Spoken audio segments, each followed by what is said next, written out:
Hey everybody, I am Pastor Steve-O. I am the kids director here at ROCKPOINT, and today we're going to be looking at a verse from the book of Philippians.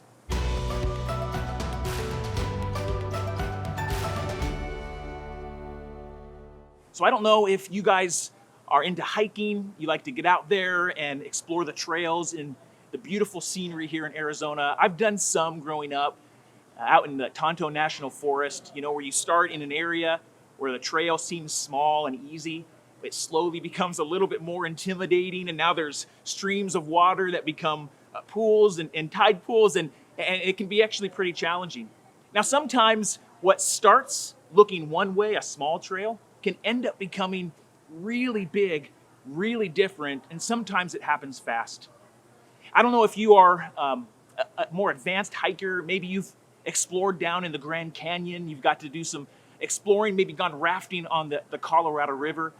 But if you were to follow the many miles of the Colorado River back to its origin, you would see it starts not as a raging river, but actually as a small, very subtle creek, almost a babbling brook. And sometimes what starts small can end up powerful and way different. And that brings me to our verse today that we're going to be looking at in Philippians. So we'll be in Philippians chapter 1, verse 6. Now this is a book, a passage that Paul is writing to one of the first churches started in Eastern Europe. And they were resistant to Jesus and finally, slowly opened up their lives to him and became loyal followers of Jesus. And now Paul is encouraging them, telling them to continue on in their faith.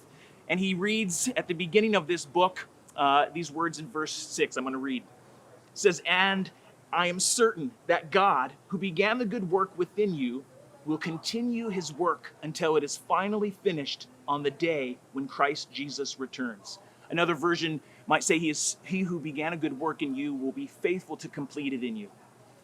And I don't know what God is doing in you.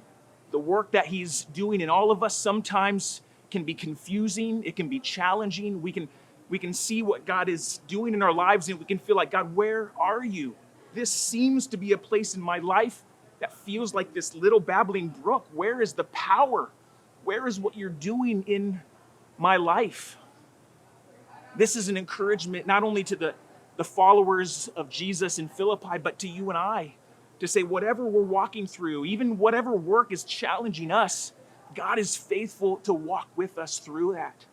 Maybe he's challenging us in a work of letting go of hurts, maybe letting go of frustrations and things in our lives, hurt in relationships. Maybe he's doing a work of service and generosity to hold loosely to what he's provided and given to us. Maybe he's doing a work in us, leading us to trust him more and to step out in faith, to show obedience in him, to take a step into something we might not foresee. Maybe he's just simply doing a work of sharing our story, to be open, a work of even sharing our faith with those around us. It might just involve us showing up, even though we don't know how it'll turn out, to be faithful, to be present. But may we be encouraged by these words that this work God is doing, that he's started, that may seem small, that may seem like this stream that we could stand over and dominate, will end up being this powerful force that is greater than anything we could ever imagine on our own. So that's our encouragement to you today.